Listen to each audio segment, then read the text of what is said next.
केलायचं आहे। भारत स्वतंत्र झाला त्यावेळेला आपल्याला बराचसा आपला भारत उपाशी झोपायचा। आपण हरित क्रांती आणली, नील क्रांती आणली, धवल क्रांती आणली, पण आपण माणुसकीची क्रांती अजून आणू शकलो नाही। मला शिक्षण व्यवस्थेत हे सर्वात मोठं आव्हान वाटतं। मी पगार घेतो म्हणून मी काम करतो हा व्यवहार झाला, मी पगार घेतो म्हणून मी काम करतो हा व्यवहार झाला, पण ज्या समाजात मी जन्माला आलो त्या समाजातून मला देणं लागतं ही माणुसकीची भावना सुद्धा जोपर्यंत आपल्यामध्ये तयार होत नाही ते सुद्धा आपल्या शिक्षण व्यवस्थेसमोरचं आव्हान असेल। लॉर्ड मेकॉले सारखा इंग्रज आपल्या व्यवस्थेमध्ये आला आणि विषाणू सारखा शिरकाव झाला आणि जगाला गवसणी घालणारी आपली ज्ञानोबा तुकोबारायांची मग चारवागांची शिक्षण व्यवस्था उखडून निघाली आणि ब्रिटिशांना हवे असणारे क्लर्क कारकून आपण देऊ लागलो। आपल्याला परत तीच आपली शिक्षण व्यवस्था वापस आणायची आहे, तेच आपल्या पुढे आव्हान आहे। आपल्या पुढे आव्हान एकदम प्रगत मोठा माणूस तयार करायचं नाही, आपल्या पुढे आव्हान आहे फक्त बालक घडवण्याचं आणि त्याला योग्य दिशेमध्ये घेऊन जायचं। आज आपल्याकडे पहिलं आव्हान आहे बालक चंद्रावर जाणार, यानातून बसून जाणार, पण त्याला पहिले शाळेतून जाण्याचं।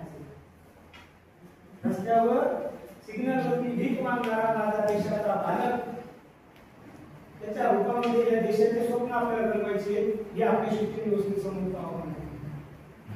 व्यवस्था ही कागदावर येत सुरुवातीला तरी कागदावर येत असते, परंतु ती शाळेच्या 4 भिंतीमध्ये करायला नाकार घेत असते। भारतीय शिक्षण आयोग म्हणतो या देशाचं भवितव्य हे शाळेच्या 4 भिंतीमध्ये घडत आहे आणि ते घडवण्याचं सामर्थ्य, त्या घडवण्याचं नशीब हे प्रकृतीनं नियतीनं आपल्याला दिलंय। म्हणून या ठिकाणी भारतीय स्वातंत्र्याचा अमृत महोत्सव मानत असताना आणि आव्हाने मानत असताना मी एवढेच म्हणेल, सर्वात्मका शिवसुंदरा स्वीकार या अभिवादना, तिमिरात मी तेजाकडे प्रभू आमच्या ने जीवना। आणि या तिमिर अंधकार नष्ट करत असताना स्वातंत्र्याचा अमृत महोत्सव हा असाच प्रगल्भ होत राहो। येणाऱ्या इतिहासामध्ये, येणाऱ्या काळामध्ये भारतीय स्वातंत्र्याचा अमृत महोत्सव, रौप्य महोत्सव, सौर महोत्सव हे सुवर्णाक्षराने लिहिले जावे आणि जगाने त्या महोत्सवाला मानवंदना द्यावी। एवढं शिक्षण आणि एवढी शिक्षण व्यवस्था आपल्याला परफेक्ट करावी लागणार आहे आणि त्या सर्वांच्या आव्हानामध्ये आपल्याला सुद्धा हे आव्हान सांभाळावे लागणार आहे। जाताना एवढंच म्हणतो,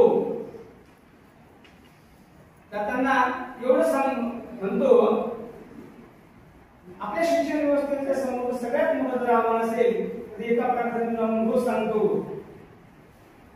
माणसाने माणसाशी माणसासम वागणे। शिक्षण व्यवस्थेनं माणसाला माणसासारखं वागायला लावणं हे सुद्धा आव्हान आहे।